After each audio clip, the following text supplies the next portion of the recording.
মা আজকে মাছটা কি দিয়ে রান্না করবে? ফুলকপি দিয়ে রান্না করবে। তেলে কিছু দিয়েছো মা? কিছু না, কপিটা একটু নেড়ে দিই।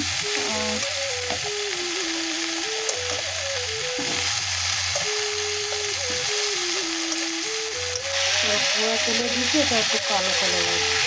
যারা হলুদ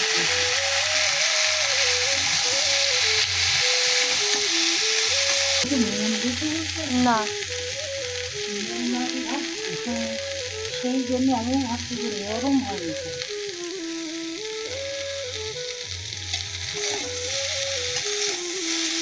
মাছটা পুড়ে গেছে না, ওই জন্য ওই তেলে দিয়েছো, কালো কালো লাগছে দেখতে। মশলা কষানোর জায়গাটা আমি কোনো ক্লিপ নিতে পারিনি, কারণ তখন ভীষণ কাশি হচ্ছিল, তাই ওই জায়গাটায় কোনো ভিডিও আপনাদের সঙ্গে শেয়ার করতে পারলাম না। কষানোর পরে ফুলকপি দিয়ে কষাবো, যখন আবার কষাচ্ছে মশলাটা, সেটাই আপনাদের সঙ্গে শেয়ার করলাম। চিনিটাও এখন দেবো।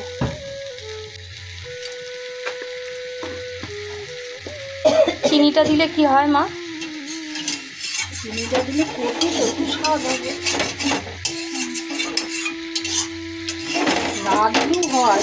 অনেকেই বলে বাঙালিরা নাকি তরকারিতে চিনি খায় না, আমরা কিন্তু খাই। আমরা সব কিছুতেই খাই, খাই।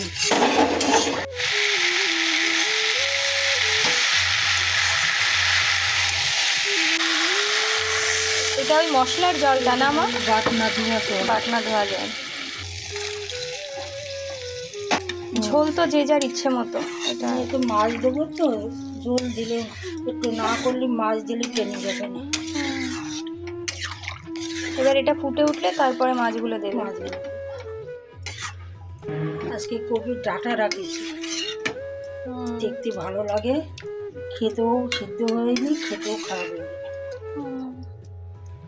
মা এবারে মাছগুলো দেবে। এইটা রান্না করা বেশি ঝামেলা নয়, তাই না? কি এই মাছের ঝোলটা কপি দিয়ে? না, কি আলু দিলি, আলু দিয়ে করলে আর যা দিবা একটু ভেজে নিবা, মশলা দিয়ে কষি জল ঢেলে দিতে হবে। ফুটে ওঠার সাথে সাথে না, একটু পরে মাছগুলো দিয়ে দিতে।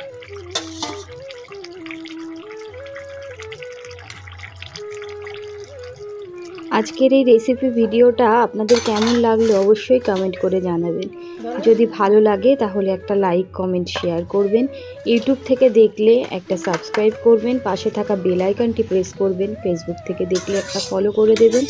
সকলে খুব ভালো থাকবেন। আজকে এখানেই বিদায় নিচ্ছি, দেখা হবে আবার একটা ভিডিও নিয়ে। খুব ভালো থাকবেন।